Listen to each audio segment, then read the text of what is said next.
de Jesus. O tempo passa, não volta mais.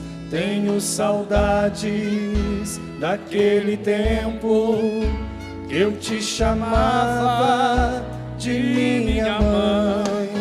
Ave Maria, Mãe de Jesus. Ave Maria, Mãe de Jesus. Nós vamos nos sentando e cantando assim mais uma vez. Ave Maria, Mãe de Jesus. O tempo passa, não volta mais. Tenho saudades daquele tempo que eu te chamava de minha mãe. Ave Maria, Mãe de Jesus. Ave Maria, Mãe de Jesus.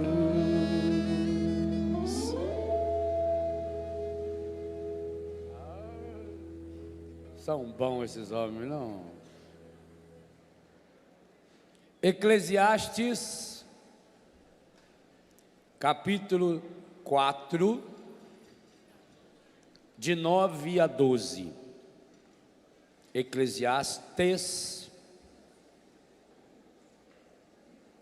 capítulo 4, versos de 9 a 12. Na BAN é página 819.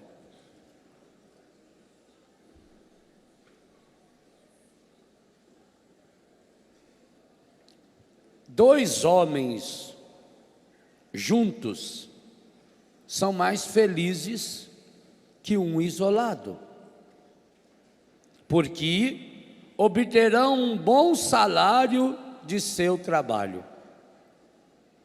Se um vem a cair, o outro o levanta. Mas, ai da pessoa solitária, se ela cair, não há ninguém para levantá-la.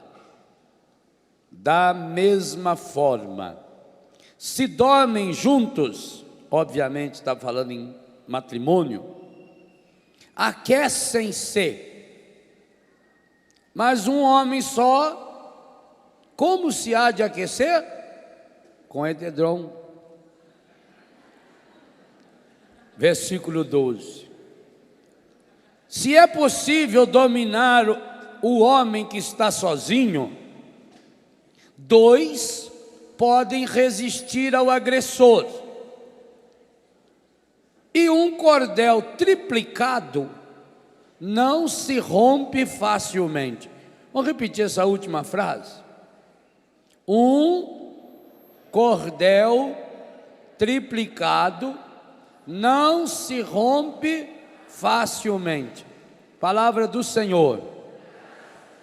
Eu acho esse texto espetacular para a espiritualidade conjugal.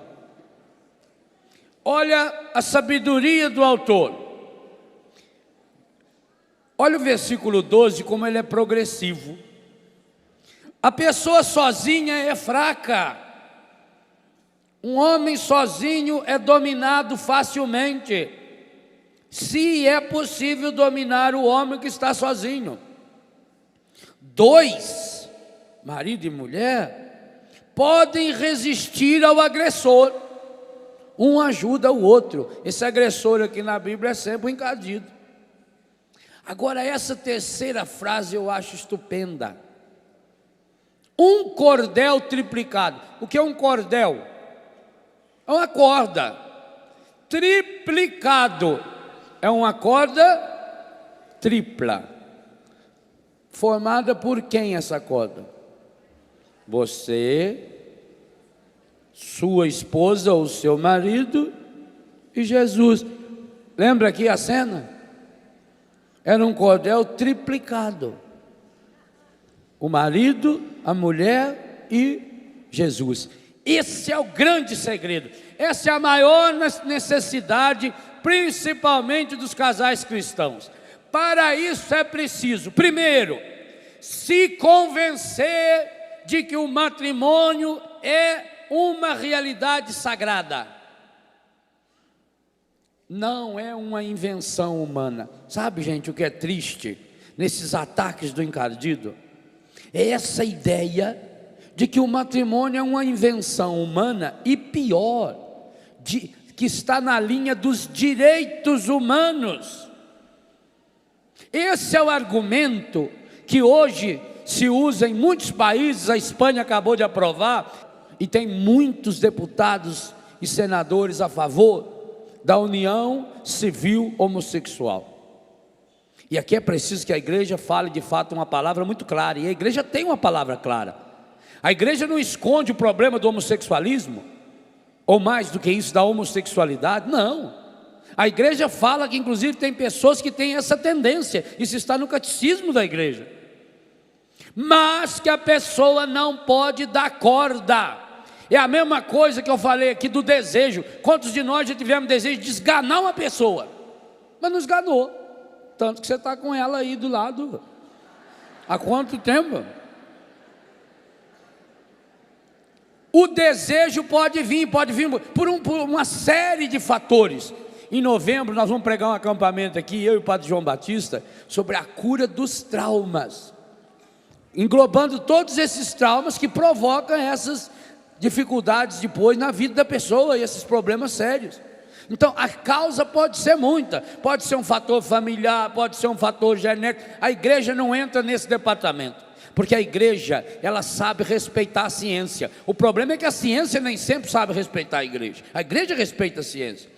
Como a ciência não tem uma palavra definitiva ainda sobre o problema do homossexualismo, a ciência não pode afirmar ainda se é doença ou não é doença, se é uma doença psíquica, se é uma doença física. Há pesquisas evoluídas já sobre isso, porque há glândulas do corpo de uma pessoa homossexual que tem o tamanho do dobro de uma pessoa heterossexual. Isso a ciência já comprova, só que a ciência não sabe se a prática da homossexualidade é que desenvolve essa glândula, ou o fato da glândula desenvolvida provocasse atitude homossexual. A ciência não sabe, porque a ciência não deu uma palavra. Quem não deu ainda uma palavra definitiva foi a ciência, não foi a igreja.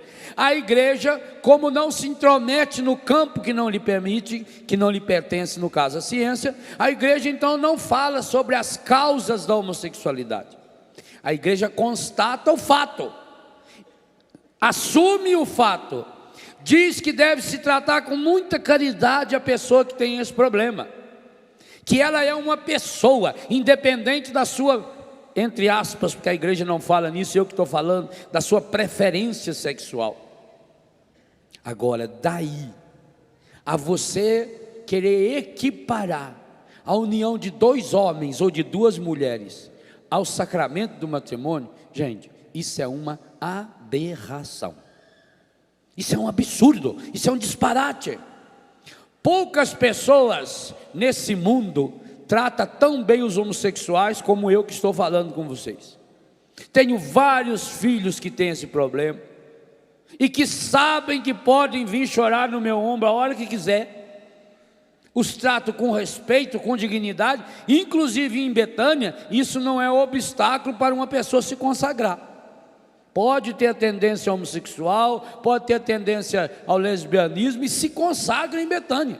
Isso não há problema nenhum, não há nenhum obstáculo para isso. Agora, a pessoa precisa querer viver uma vida equilibrada. E no caso da homossexualidade, viver uma vida equilibrada significa abstinência completa de envolvimento sexual e afetivo desequilibrado. Pronto. Não é condenar ninguém. Agora, pelo amor de Deus, a mesma campanha que se faz, e essa campanha se faz no mundo através de dois grandes instrumentos: os meios de comunicação social, esses programas de televisão, onde coloca homossexuais como se fossem as pessoas mais equilibradas, que dão conselhos para os outros. Que pena. Nós sabemos o drama da homossexualidade. E por outro lado, as leis, como por exemplo a Espanha acabou de aprovar. Vocês vejam que primeiro eles fazem uma flecha encardida contra a família. aonde ensina o desquite, ensina o divórcio, o direito ao adultério, o direito à separação conjugal, o direito à infidelidade. Isso aí tudo virou direito. Primeiro a lei, o casal não quer mais viver junto, divórcio. A lei aprovou o divórcio, aprovou o desquite e favorece o tempo todo o fim da família. Essa mesma lei agora quer juntar homossexuais e lésbicas. Vocês vejam que por trás disso está um plano demoníaco. Não é, gente, não é um distúrbio, não é um desequilíbrio só do governo, é intencional. É intencional que a televisão vá trabalhando. Por isso eu escrevi o capítulo Saber Ver TV, aí nesse livro, ensinando, dando algumas pistas para os pais, para que eles tenham de fato domínio da televisão. Eu digo aí que os filhos jamais deveriam ter acesso ao controle remoto da televisão. Digo aí que filho jamais deveria ter televisão no seu quarto, nem jovem, nem criança, e muito menos adolescente.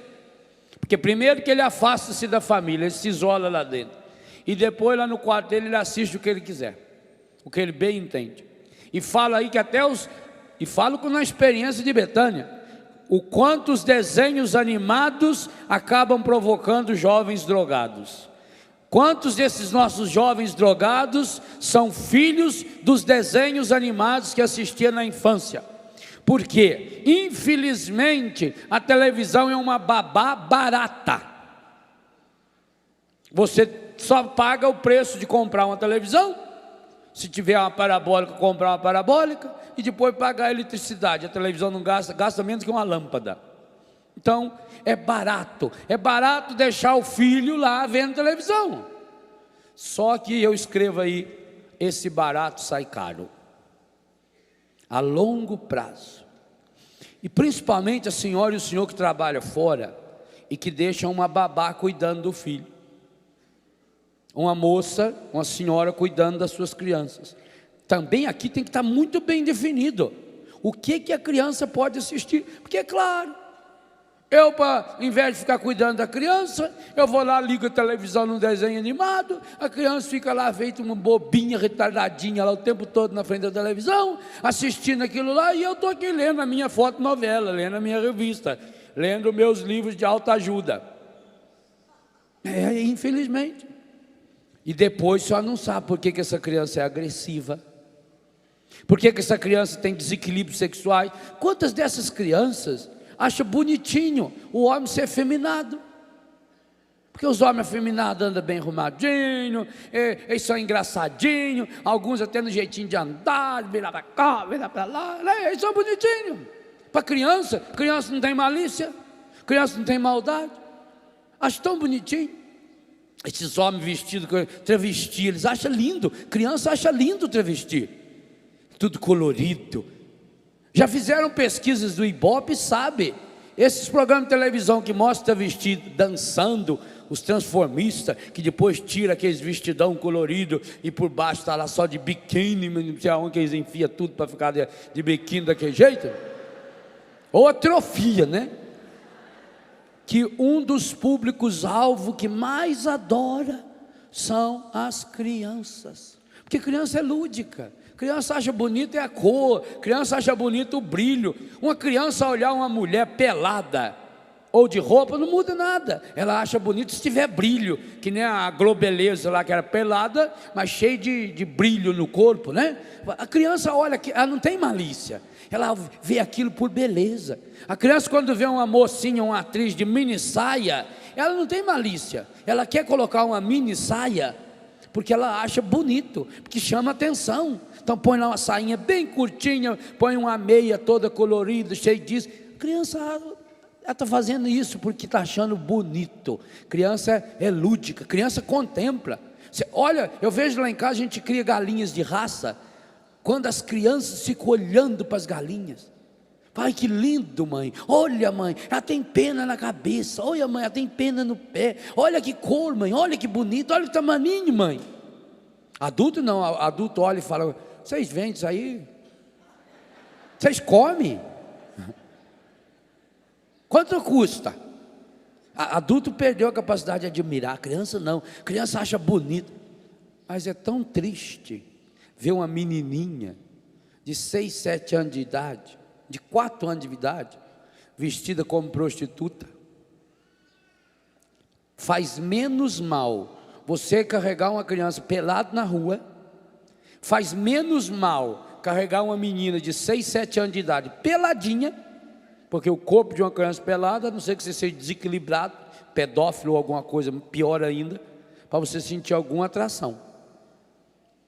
Agora, quando a menininha de 4 ou 5 anos está com aquela mini saia, com aquele bustier, que não tem seio, mas põe bustier, com aquela coisinha no cabelo, que a atriz da novela, principal atriz, usa, quando você olha para ela, o seu inconsciente enxerga a prostituta.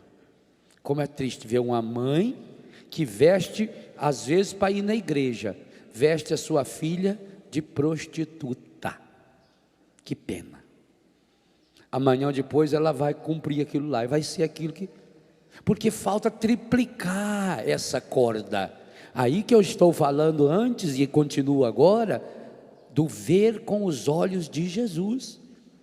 Como será que Jesus assistiria um desfile de travesti?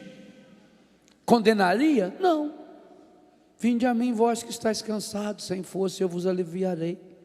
Jesus não condena a pessoa pelo que ela faz ou deixa de fazer, e nós não podemos condenar também. Nós precisamos acolher essas pessoas. Essas pessoas precisam ser acolhidas com respeito, com amor, com carinho, com ternura. Mas não significa que você apoia essa ideia. É a mesma coisa dos outros vícios. Seu marido bebe, se o senhor é marido e bebe, o marido ou a mulher, pior ainda quando a mulher bebe, porque o corpo da mulher, ele é mais fraco para o álcool. Isso a ciência prova e comprova. Então a mulher com muito menos, ela se torna viciada. E há muitas mulheres que ficam em casa desesperada, agoniada, triste, e fica lá da televisão para a cozinha, assistindo essas porcariadas, porque ainda a mulher passa a maior parte do tempo dentro de casa, o maior número de mulher passa o maior tempo dentro de casa, e por isso a programação das novelas, a programação de certos filmes e programa da tarde é voltado para a mulher, e como ela vai entrando nesse vazio, ela começa a beber, e com muito pouco a mulher se torna viciada. Normalmente a mulher passa a ser viciada no álcool depois de adulta.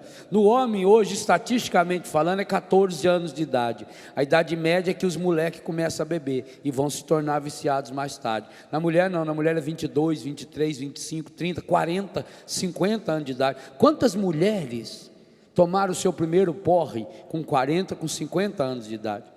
Então, você tem o problema do alcoolismo, precisa acolher essa pessoa. A pessoa precisa ser acolhida, e inclusive com todo amor, carinho e respeito. Nós não podemos perder o respeito por essa pessoa. Eu tenho casos de pessoas que a gente conhece profundamente, gente da família até, que a mãe nunca deixou o filho desrespeitar o pai, porque o pai era alcoólatra. Sempre tratou com respeito, sempre tratou com carinho, sempre tratou com dignidade, mas não pode acobertar. Ah, coitado, deixa ele beber. Ele é tão bom, pai. Se ele puder, ele dá a roupa do corpo dele para os outros. É um coitado, pai. Mas gosta de beber um golinho. Gosta de beber todo final de semana. Depois gosta de beber o final de semana todo. E depois começa a beber à noite, e começa a beber de tarde, e começa a beber todo dia. Eu tenho dó dele, pai. Se a gente fala, ele fica bravo. Claro. Primeira coisa, não fale com o bêbado quando ele estiver bêbado. Quando ele estiver bêbado, falar para a senhora que ele é o atual presidente do Brasil, sem nenhuma analogia à bebida, acredite. Ele é capaz até de entortar um dedo assim, eu sou o Lula agora, companheira, eu sou o Lula. Não vai, sou Lula, tudo bem? Eu sou a dona Marisa. Agora, se ele falar que é o presidente do Congresso, aí fica mais difícil para a senhora falar que é a mulher do Severino, que ela é muito verde, mas nossa senhora. Aí você não fala, não. Nossa, muito prazer. Mas longe. Com bêbado, você não dá trela. Não se discute com bêbado. É a mesma coisa que dá banho em porco. Chegou bêbado, larga ele lá, deixa dormir. Se você não aguentar o bafo, põe ele para dormir lá no chiqueiro, em outro lugar, né? E depois tem que falar com essa pessoa. Porque o alcoolismo é uma doença, precisa ser tratado. Como é que Jesus enxerga um alcoólatra? Com amor, com carinho, com respeito, com dignidade, mas com dureza. Não pense você que Jesus vai passar a mão na cabeça, dizer, coitado, deixa eu continuar bebendo, o que tem? Não, é coisa grave, é doença, e é uma doença social, é uma doença incentivada pelos meios de comunicação, pela novela que vem lá com o sujeito entra dentro de casa, a primeira coisa que faz é pegar o copo e beber. Não, precisa ser trabalhado, precisa ser tratado, e graças a Deus hoje existe, tanto no campo da medicina, como das comunidades terapêuticas, ou comunidades de acolhimento, feita a minha comunidade Betânia, graças a Deus. E digo a vocês, é muito mais fácil tratar um problema desse, do que se imagina. Sabe qual é a grande dificuldade? É a pessoa se convencer que precisa ser tratada. Nós temos em Betânia histórias lindas, de gente que era alcoólatra. Um daqueles consagrados que estava aqui ontem, era 26 anos de dependência, de uso de todos os tipos de droga, e nunca teve uma recaída. E também tem aqueles que recaem e levantam de novo. O mais difícil, gente, é o primeiro passo. Também a pessoa deprimida, nós temos casos de pessoas deprimidas que foram morar conosco. O mais difícil é o primeiro passo, porque esse primeiro passo envolve a pessoa reconhecer, eu tenho esse problema, eu sou dependente, eu tenho depressão. Então, o primeiro passo, a pessoa se convencer. Por quê? Porque a vida inteira a gente foi treinado para ficar inventando desculpa, a gente foi treinado para inventar culpados, a gente foi treinado para colocar máscara. Falta-nos a liberdade de chegar em nossa casa e mostrar o nosso fracasso.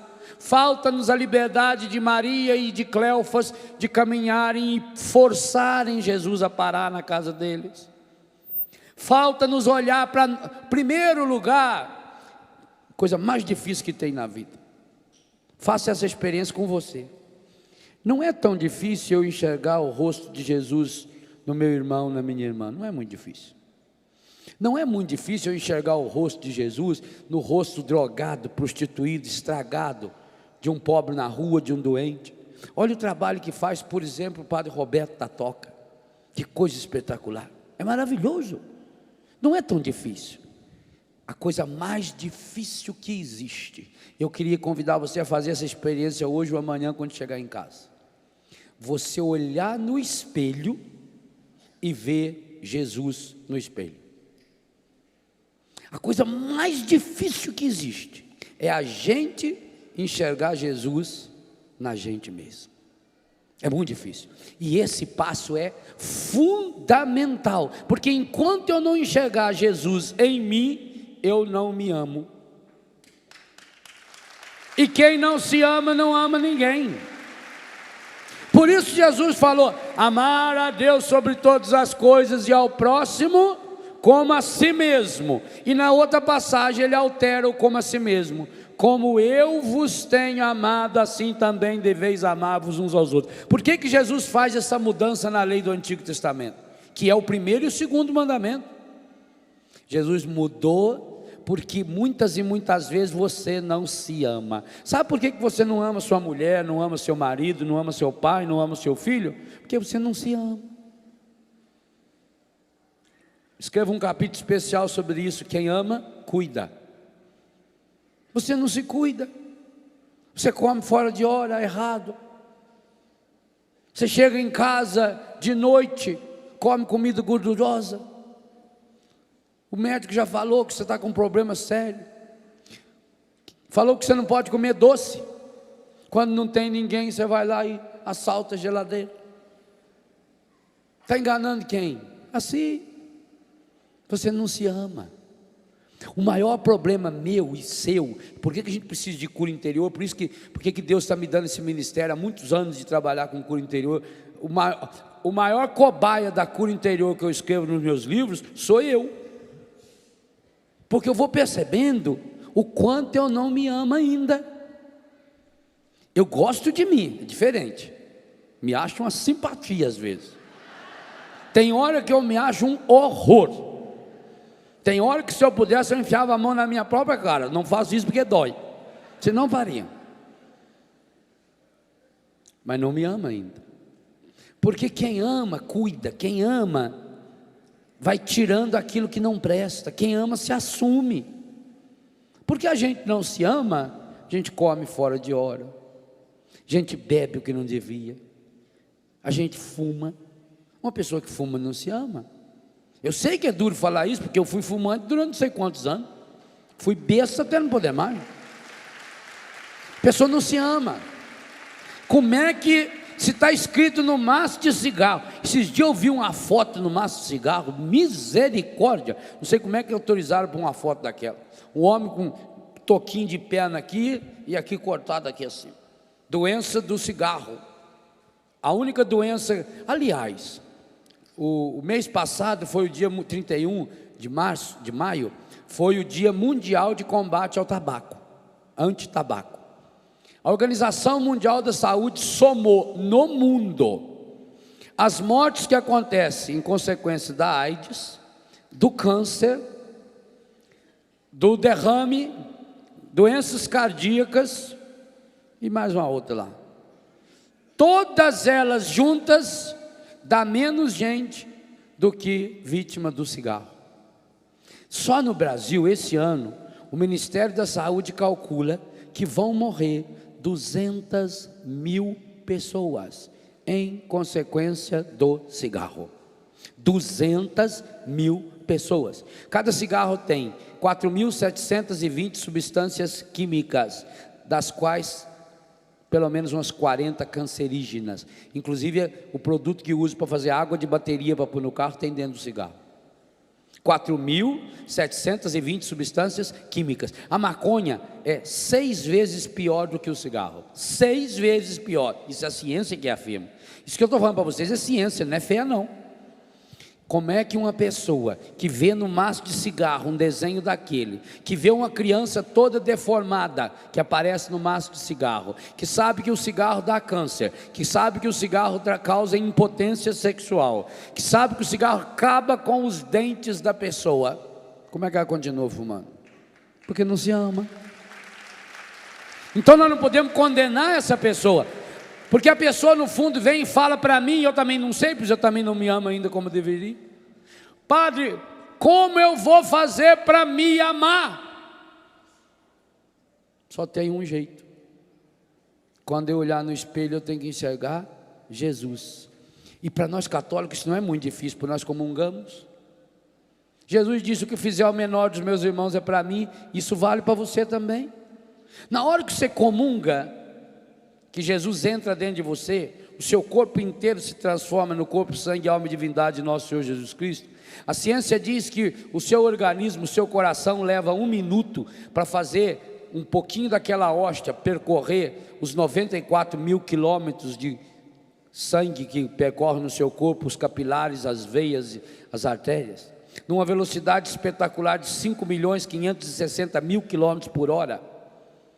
Olha a pressa que Jesus tem de invadir o seu corpo inteirinho depois da comunhão. Jesus caminha dentro do seu corpo. Olha a lerdeza de Emaús e olha a rapidez de Jesus. A uma velocidade de 5.560.000 quilômetros por hora. Não existe nenhum instrumento humano nem que consiga imaginar essa velocidade. É uma coisa espetacular. Para quê? Para que você se ame. Então você precisa se amar olhando para Jesus. Ninguém vai conseguir se amar enquanto não se olhar e perceber Jesus.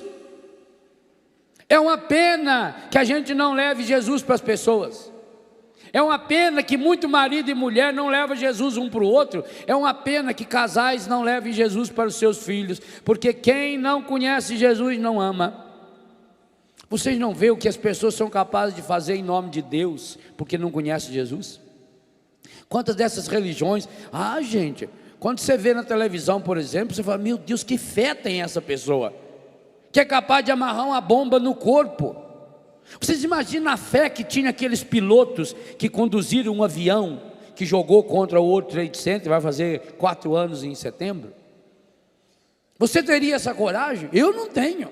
Deus já sabe, para mim ele não perde um trem desse. Se eu for responsável por isso, vai ser por acidente, por besta de volante, mas não que eu fazer. Você já pensou a determinação? Ao que o sujeito está ali pilotando o avião e olhando o prédio lá, agora nós vamos. Tem que ter muita fé, mas tem que ser muito burro também para fazer um trem desse. Por quê? Porque conhecem a Deus, mas não conhecem Jesus. Na Trindade Santa, não foi o Pai nem o Espírito que se encarnaram, foi Jesus. Jesus que assumiu o nosso corpo, a nossa mente, o nosso coração, a nossa afetividade, a nossa sexualidade, todo o nosso ser, para que a gente pudesse se amar nele. Quem não tem Jesus não ama, é capaz de fazer esses absurdos. Não passa uma semana sem que você escute a televisão falar ou no jornal que o sujeito amarrou bomba no corpo e se jogou, que o sujeito encheu um carro de bomba e se jogou contra uma mesquita, contra isso, contra aquilo, Por quê? Porque não tem Jesus. Nós fazemos a mesma coisa. Quando a gente não tem Jesus, a gente até acha que tem uma religião, mas se eu não faço essa experiência, por isso que Betânia tem esse desenho aqui do rosto indefinido de Jesus. Por que a gente não escolheu aqui o rosto de um Jesus, por exemplo, do Franco Zeffirelli, né? Ou fosse mais recente, do Jesus do Mel Gibson, por exemplo? Por que nós escolhemos esse rosto? Porque esse rosto cabe em mim e em você. É o rosto de cada um de nós, é indefinido, é meu e é seu. Aí eu vou me identificando, é um modelo, isso aqui é um molde que eu preciso ver a minha cara aí dentro.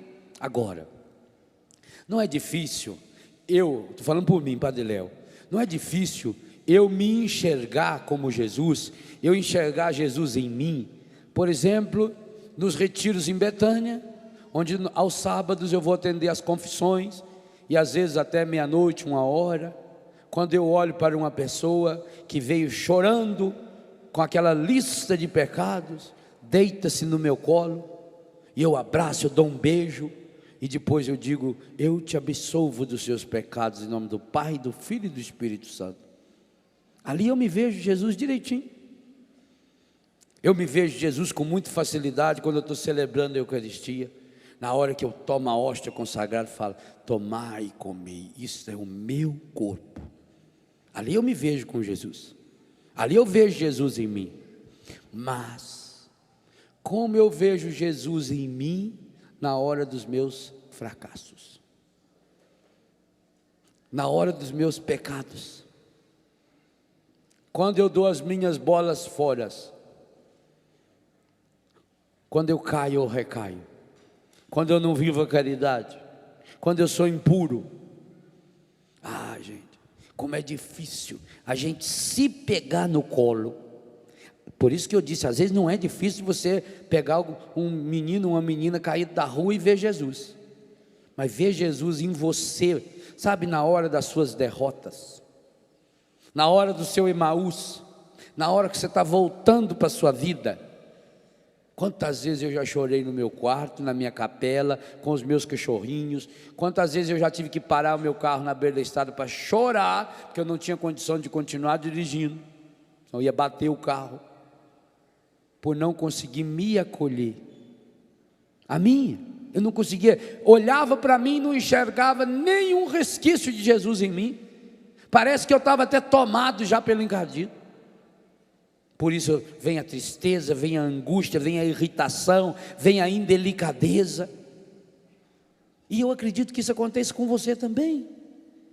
Se você não vê Jesus em você, você não vai se amar nunca, nunca.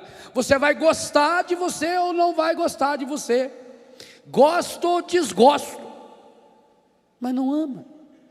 Amar vai além do gosto, nós já falamos sobre isso. Amor é muito mais do que um sentimento, amor é uma decisão. Então nessa hora eu preciso me amar tomando uma decisão. Léo, eu tomo a decisão de acolher você. Eu tenho que me acolher. Mesma coisa, é muito mais fácil você perdoar alguém que ofendeu você do que você se perdoar. Eu não tenho dúvida, grande parte das pessoas doentes mentais, grande parte dos dependentes químicos, grande parte das pessoas deprimidas é porque não se perdoaram.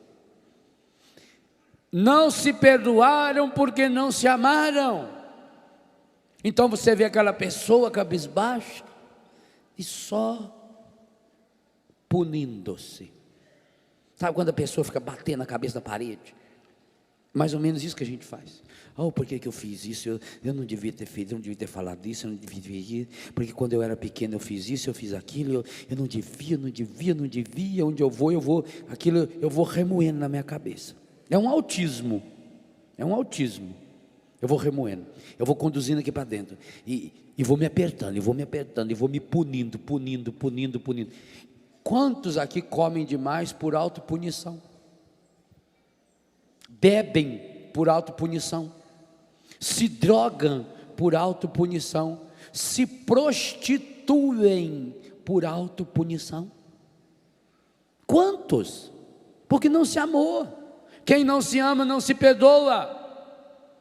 A gente consegue perdoar, até desculpar, porque para perdoar o outro a gente precisa desculpá-lo primeiro. Então você desculpa a pessoa, coitado, estava com a cabeça quente, eu também já fiz isso, e pronto, perdoei. Às vezes você nem lembra mais, mas e você? Porque talvez aquela pessoa que ofendeu você, foi embora, aquilo que os olhos não vê, o coração não sente, foi embora. Mas você carrega você o dia inteiro com você. Você vai no banheiro, é você que está junto.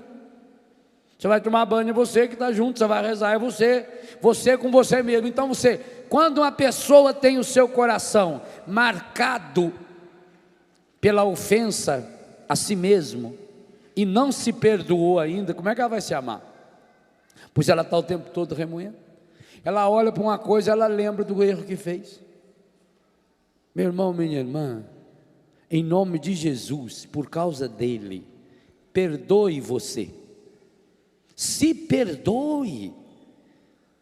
Eu sei que você fez muita bobagem nessa vida, quem não as fez, mas se perdoe, meu irmão. Não se perdoar é aumentar o problema ainda mais. E se o amor não é um sentimento, é uma decisão, o perdão também é uma decisão. Tome a decisão hoje de se perdoar. Eu quero me enxergar como Jesus, eu quero enxergar Jesus em mim, porque se nós estamos falando aqui desde sexta-feira, que o mundo será restaurado quando tivermos famílias restauradas, as famílias serão restauradas quando tivermos casais restaurados. Hoje nós estamos dizendo, o mundo será restaurado quando a família for restaurada, quando tivermos casais restaurados, mas nós teremos casais restaurados quando nós tivermos pessoas restauradas, homens restaurados, mulheres restauradas. E aí, meu irmão, você vai precisar fazer com você esse processo delicado de Jesus aqui está fazendo com essa família. Talvez seja necessário que você em casa pegue uma foto sua 3x4 e põe ela aqui dentro dessa lupa, num momento de oração. Olhe para essa foto com essa lupa, mas observe, esse azul mais claro aqui, significa que a luz está vindo do céu, está vindo do alto, está iluminando, aqui. Esse azul mais claro aqui é a luz que está passando por essa lupa, é os olhos de Deus. Olhe-se com os olhos de Deus. Pegue a lupa da misericórdia. Essa lupa aqui você pode escolher vários nomes para ela, ou várias lupas. Lupa da misericórdia, lupa do perdão, lupa do carinho, lupa da ternura. As lupas que Jesus usou. Olhe para você, põe essa lupa, aumenta você. Tenta descobrir, para restaurar, é preciso descobrir como que era o modelo original. Você precisa se descobrir em Deus. Qual é o projeto de Deus a respeito da sua vida?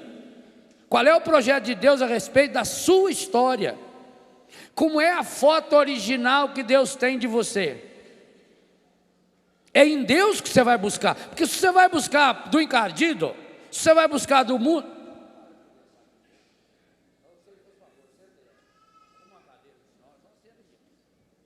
você precisa descobrir o projeto original de Deus a seu respeito, a respeito da sua vida, a respeito da sua história. Mas se você não fizer isso, estou atrapalhando.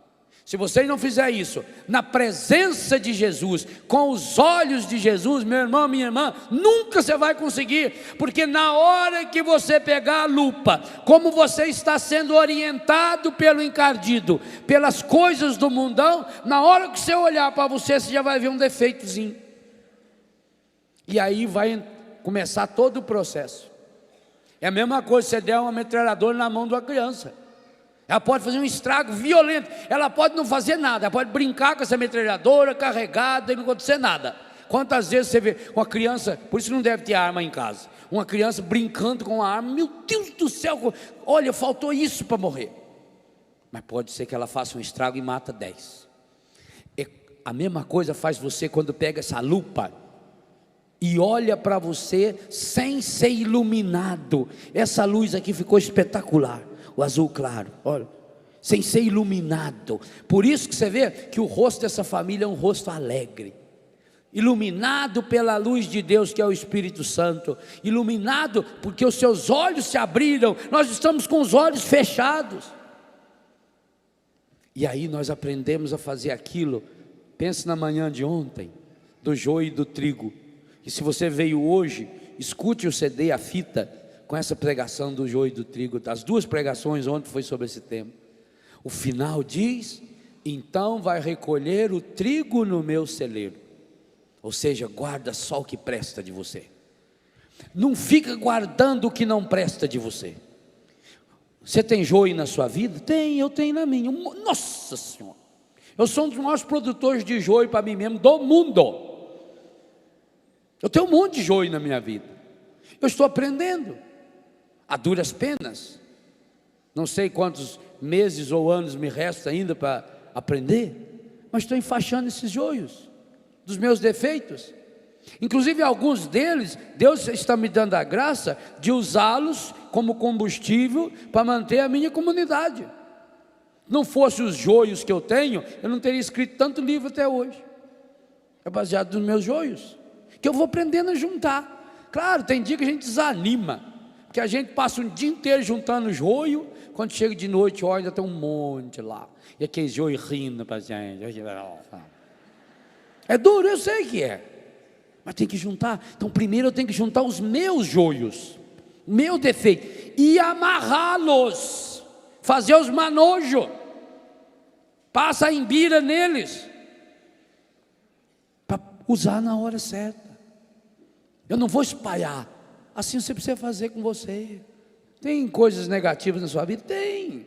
Experiências que não foram boas, dias que você não estava bom, você falou que não devia, pensou que não devia, você deu muita bola fora. Mas não adianta ficar remoendo isso, meu irmão. Não adianta você ficar distribuindo joio para os outros. Não dê joio para ninguém, não. A não ser que já estiver bem enfaixadinho, amarrado e servir para pôr fogo. Aí sim. Aí o seu joio pode ser um instrumento muito bom para ajudar a assar o pão que o outro está fazendo com o trigo que ele tem. Mas é um processo difícil. Agora não fica remoendo. O que adianta você ficar remoendo seus defeitos? Ah, porque quando eu era pequeno aconteceu isso. Ah, porque fizeram isso para mim. Ah, porque eu fiz uma boa. Ah, padre, eu não consigo esquecer. Quando eu tinha 10 anos de idade, um dia eu estava com meu estilingue para caçar passarinho. E aí eu dei uma pedrada, pegou na nuca de uma velha que estava passando lá na rua. E padre, eu achei engraçado. Padre, eu não consigo me perdoar. Que nem o menino estava segurando um passarinho na mão com uma agulha assim, tentando acertar o olho do passarinho. Aquele menino bondoso. Aí nisso veio a irmãzinha e falou: corre aqui, Lizinho, a avó caiu da escada. Falou: não me faça rir, que eu não posso perder a concentração. Olha, Ô rapazinho ruim. Talvez você tenha sido esse rapazinho. O menino chegou para a mãe chorando: você mentiu para mim. Oh, mãe, mas que você mentiu para mim, mãe? Mamãe não mentiu, mentiu sim. Eles moravam no 22º andar. Você falou que o meu irmão era anjinho. Eu pus ele na janela. Ele não voou, mamãe. Você mentiu, que caiu lá. Mãe não deve mentir para filho por isso. A mãe falou que era um anjinho e jogou na janela para ver voando. Despedaçou o rapazinho, tadinho. Talvez você... Não, acho que isso você não chegou a fazer. A ruindade. Mas você na sua história tem um monte de coisa que fez que não devia. Fez. Tá bom. Dá de pedir perdão para a pessoa? Dá. Peça. Não dá mais, a velha já morreu. Não tem como pedir perdão? Tá bom. Tome a decisão, eu perdoo. Agora é uma coisa muito importante, eu estou escrevendo um texto sobre isso inclusive. É muito importante você falar o perdão. Você vai encontrar aí no livro um capítulo que fala sobre as palavras, sobre a importância de curar a raiva no relacionamento. Eu escrevo demoradamente sobre isso, você lê com calma depois. A palavra tem poder, porque a palavra faz entrar a fé dentro de você. Você já notou que tudo que você sabe é porque você ouviu? Tudo. Você vai aprender matemática, o professor tem que falar. Você vai aprender inglês, tem que falar e ouvir. Muitas vezes ouvindo. A fé também, diz a palavra, entra pelo ouvido. O nosso ouvido é um dos órgãos mais importantes do nosso corpo, porque ele capta o exterior e joga para dentro. E joga de uma forma decisiva. O ouvido é um dos instrumentais que nós temos mais decisivo, tanto que ele é preciso, os músicos sabem disso. Não, o ouvido é preciso, é matemática, é física. Você dá um tom, você sabe se está fora, se tem uma corda semitonada, desafinada. O ouvido é preciso, mas o ouvido a gente educa, os músicos sabem disso. Um sapo, por exemplo, há quantos anos vem educando o ouvido? Escutando, né? Até conseguir discernir, não, esse tom está fora, isso aí está desafinado, isso está errado, porque eu tenho que treinar o meu ouvido. Assim também você precisa treinar o seu ouvido para palavras de perdão. Então, quando você não puder pedir perdão para uma pessoa, ela já morreu, sua sogra já morreu, seu sogro já morreu, seu pai, sua mãe, seu filho, o seu marido, ou a sua mulher, ou aquela pessoa, ou mora longe, ou a pessoa não quer ver você nem pintado de ouro, tá bom? Então você precisa decidir o perdão com você. Eu, Léo, conscientemente, eu faço muito isso lá diante de Jesus, nós dois conversando lá em casa na minha capela. Eu, Léo, conscientemente, hoje, tomo a decisão de perdoar aquela bobagem que eu fiz quando eu tinha 8 anos ou 10 anos de idade. Amanhã ou depois, eu estou rezando, veio de novo aquela imagem, porque o encardido é safado, ele é sem vergonha, ele é ordinário. O encardido só pode trabalhar com as coisas irreais. Então ele pega a minha memória, a minha imaginação, que agora é irreal, não existe mais, e ele traz isso de volta para mim, fica passando um filminho aqui na minha frente. Então é preciso que eu novamente, eu já te perdoei, Léo. Léo, fica tranquilo, porque em nome de Jesus eu já te perdoei. Eu já tomei a decisão de perdoar. Eu perdoo também aquele fulano, aquela cicrana que me ofendeu. Eu peço perdão a essa pessoa. Mas tem que falar, você tem que ouvir isso. Você precisa ouvir você, para que o seu ouvido capte essa ordem. Eu já perdoei. Por isso que o ser humano, aquilo que fala, constrói ou destrói. A palavra tem poder de construir ou de destruir. Aquilo que Deus falou para Jeremias: eu te dou uma palavra que vai poder construir ou destruir, levantar ou derrubar. A sua palavra te levanta e te derruba também. Uma palavra definida, uma palavra consciente, uma palavra amorosa, levanta você em primeiro lugar. Aliás, sabe por que muitos de vocês têm dificuldade em dizer assim para a mulher: eu te amo, ou para o marido: eu te amo? Porque você tem muita dificuldade em dizer eu me amo. Até porque não é verdade. E é triste. Não pense que isso aqui é um egoísmo, não. É uma idolatria, não. Isso a gente combate. Esse é o princípio do amor. É o princípio, é o fundamento do amor. Talvez você queria muito amar a sua esposa, como ela merece ser amada. Eu já ouvi isso. Padre, eu queria tanto amar a minha mulher, como ela merece ser amada.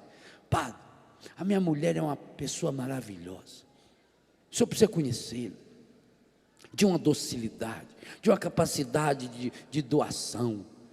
Na cozinha um espetáculo, uma bondade com os vizinhos. Padre, mas eu sou um cachorro, eu não consigo amá-la como eu devia, padre. Eu fui infiel, eu fiz isso, eu fiz aquilo. Não fala isso que você não presta, porque você não ama a sua mulher, apesar de ver que ela merece ser amada, porque você não se ama. Principalmente os homens precisam, nós precisaríamos formar cursos para ensinar o homem a amar, inclusive nós padres, porque o homem não sabe amar. As mães não ensinaram os meninos a amar, porque ficavam com medo deles ficarem efeminadinhos. Mas não ensinaram a amar. Mãe que não ensinou delicadeza para o filho. Tem mãe que não ensina o filho a lavar a louça, por medo dele ficar efeminado. E é claro que vai ser o marido que não vai ajudar a mulher depois. Aprendeu errado. Então nós precisamos aprender a amar. 1 Tessalonicenses 4, 9 e 10. Aprender a amar. Mateus 11, 28, 29 e 30. Aprendei de mim que sou manso e humilde de coração. Tito capítulo 2, acho que versículo 4. As mulheres mais velhas devem ensinar as mais novas a aprender a amar os seus maridos e aos seus filhos. Amor é algo que a gente aprende. Como você aprende a falar inglês, como você aprende matemática, como aprende a dirigir carro. E depois que aprende, a prática vai fazendo você se tornar melhor. E se você parar de praticar, você perde e daí a pouco não sabe mais. Eu, por exemplo, hoje não sei tocar mais 3 músicas no violão, nunca mais treinei. Os dedos ficaram duros, você esqueceu, não praticou. Quanto mais você pratica, melhor você fica. O amor é assim. Você precisa praticar o amor com você. Muitas e muitas vezes você precisa repetir para você: eu me amo. Agora, a partir da fala, da decisão, como o amor é atitude, você precisa começar a tomar atitudes amorosas em relação a você. E aí vem o cuidado. Você está acima do seu peso? Vamos tomar um cuidado. Vamos atrás de alguém que ajude. Você não consegue parar de fumar? Vai atrás de alguém que ajude você a parar de fumar. Primeiro, assuma: eu sou dependente. Segundo, eu quero parar de fumar. Terceiro, eu não consigo parar de fumar, eu sou impotente diante do cigarro, então eu vou procurar. Se é uma ajuda médica, talvez você já esteja num grau assim, de vício muito acentuado, que a nicotina já está grudada no seu sangue, e que você vai precisar fazer um processo de redução dos danos da nicotina. O médico vai receitar um chiclete à base de nicotina, ou um adesivo à base de nicotina, para que você não tenha necessidade de abastecer. Vai dizer para você: olha, você quer parar de fumar? Você não pode, por exemplo, tomar café. Café é excitante, então você não toma mais café, você corta o café, porque se você não continuar tomando uma garrafa de café durante o dia, o gosto do cigarro vem. Mas também não substitua. Eu vou dar uma balinha para você chupar. A não ser que fosse uma bala e não tem ainda bala feita à base de nicotina, então, a não ser que fosse nesse caso, como é o chicletinho à base de nicotina, a bala só vai substituir. Muito bem, eu estou me amando. Faz 1 ano que eu estou lutando. Já conseguiu? Ainda não. Ótimo. Continue lutando. Não desista, não desista. Insista, persista, comece de novo. A mesma coisa com o álcool. Agora, é claro que você precisa de 2 coisas. Primeiro, tomar essa decisão. E segundo, você precisa de humildade suficiente para ouvir. E por isso que muitas vezes a pessoa não quer que você fale na frente dos outros o problema dela. Muitas vezes a pessoa até aceita que você fala individualmente com ela, mas acontece que se você fala individualmente com ela, isso não compromete. Eu ensino no meu livro Viver com HIV. A pessoa que quer parar de fumar, parar de beber, tem que comunicar isso para os outros. Tem que dizer para a mulher, para o marido, para os filhos, para os amigos mais próximos: eu tomei a decisão, não vou mais beber.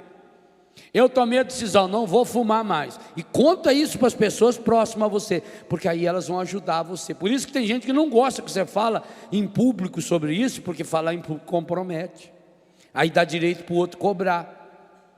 E tem alguns que vão ter prazer imenso em cobrar. Dizer: uai, quem que falou que não ia mais fumar? Quem foi que falou que não ia beber mais? É assim que você parou. Por isso que eu digo que você é um safado, sem vergonha ordinário, que não cumpre a palavra. Tem mulher que é especialista em fazer. Aí o marido fala que eu tinha decidido parar, pois agora eu não vou parar. Agora eu vou continuar bebendo, vou comer com farinha, porque eu não aguento ver essa cara sua na minha frente. Estragou tudo. Eu preciso me amar para amar o outro. Agora aí veio o versículo final desse Eclesiastes fabuloso. Precisa que seja uma corda tripla: marido, mulher e Jesus. Enquanto não triplicar esse cordel, vocês dois inclusive vão ser fortes, sim. O texto reconhece que de dois também é bom. O texto diz que 2 homens juntos são mais felizes que um isolado, está certo? Um homem e uma mulher juntos, mais felizes ainda, porque obterão um bom salário. Marido e mulher se ajudam financeiramente. Se um vem a cair, o outro levanta. Feliz de quem pode se apoiar em alguém. Feliz do marido que sabe que pode se apoiar na esposa, esposa que sabe que pode se apoiar no marido. Pessoa sozinha, versículo 10b, se cair não há ninguém para levantar. De vez em quando você vê na televisão, chega agora mês de junho, julho, a notícia de que a polícia achou o sujeito embaixo de um viaduto morto, de frio. É isso. Pessoa sozinha, não tem quem se aquecer, não tem quem se apoiar, não tem para onde ir, morre. Da mesma forma, se dormem junto 2 pessoas, o casal, aquecem-se, uma pessoa sozinha. Se é possível dominar um homem que está sozinho, 2 podem resistir. Marido e mulher se defendem, mas é um cordel triplicado. E um cordel triplicado não se rompe facilmente. Talvez o que esteja faltando na sua união, meu irmão, minha irmã, a começar dos namorados, seja triplicar esse cordel. Talvez o seu relacionamento seja muito eu e minha mulher, eu e meu marido. Põe Jesus no centro, dá o lugar para Jesus. Hoje eu queria que você pedisse essa grande graça na missa que nós vamos celebrar às 2:30 da tarde. Também você em casa que vai nos acompanhar pela televisão, pela internet, pela rádio. Nessa missa nós queremos pedir hoje ao Senhor a graça de nos amarmos verdadeiramente. Porque a missa de hoje, além de ser uma missa de cura, nós vamos rezar pela cura das pessoas, ela é uma missa de envio. Os casais são chamados a serem apóstolos evangelizadores dos outros casais. É o envio de Jesus para curar esses casais, essas famílias que estão com o coração ferido e machucado, abatidos, feito ovelhas sem pastor. Mas é preciso que você seja uma ovelha no colo de Jesus, que você queira ser uma ovelha, porque Jesus não nos violenta nunca. Ele está sempre esperando que você lhe abra o coração. Mas vamos pedir já isso agora. Senhor, chamados a amar segundo o seu coração, nós te pedimos, Senhor, dá-nos um coração que ama, principalmente hoje. Põe a mão no seu coração e peça: dá-me, Senhor, um coração que aprenda a amar-me. Eu quero amar-me, Senhor, do jeito correto, sem desequilíbrio. Eu quero aprender a me amar, Senhor, do jeito equilibrado, conforme o Senhor me ama. Sim, Senhor Jesus, hoje eu peço, e por isso, para que eu seja uma pessoa equilibrada, eu peço a graça de amá-lo, amar-te em mim. Dá-me, Senhor, a graça, hoje, de descobrir-me conforme o seu projeto original, com a lupa da sua misericórdia, Senhor, com a lupa do seu coração rasgado. Dá-me a graça de enxergar-me, Senhor, segundo o projeto original de Deus, segundo aquilo que Deus sonhou e sonha para mim. Dá-me a graça de ver-me, Senhor, com teus olhos. Por isso, Senhor, dá-me a graça de perdoar-me.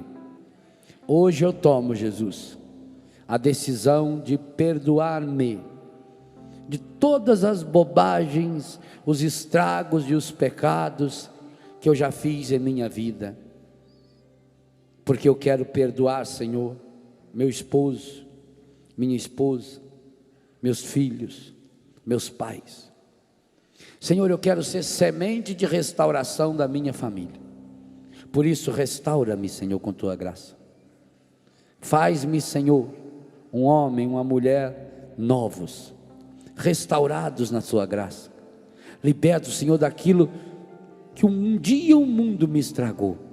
Eu não quero mais, Senhor, viver tentando achar culpados, inventando desculpas para os meus fracassos, para as minhas derrotas.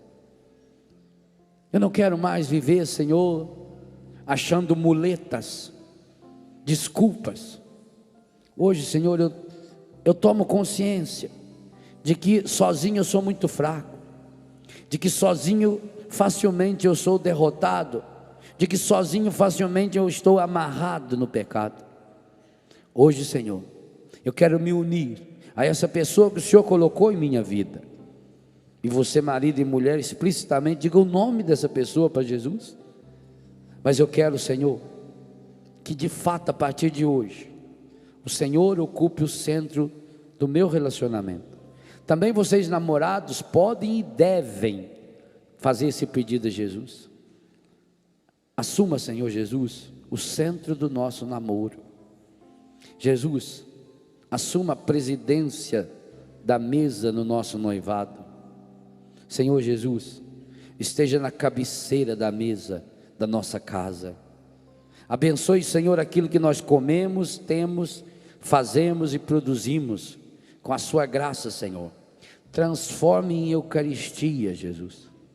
Sim, Pai Santo, Pai querido, Pai amado, nós pedimos hoje que o seu Filho Jesus venha eucaristizar o nosso namoro, noivado, o nosso matrimônio, a nossa missão de pais, a nossa missão de casais consagrados no meio do mundo.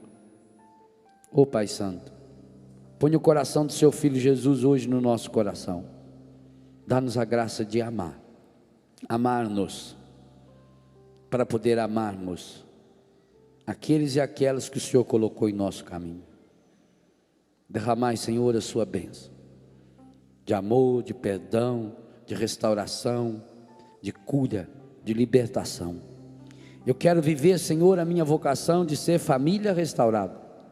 Eu quero viver a minha vocação de ser homem e mulher restaurados. Eu quero viver a minha vocação de ser pessoa restaurada. Restaura-me, Senhor.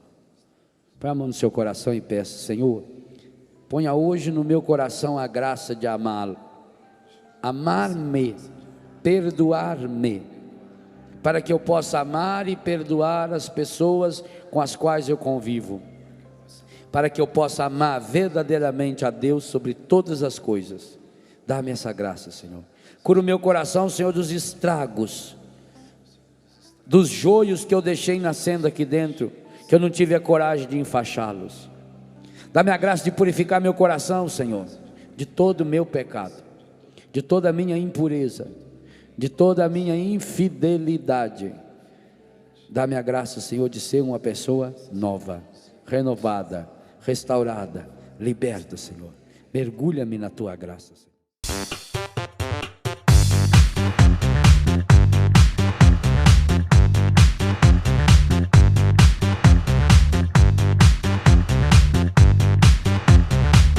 radionovaplay.com. Assine já!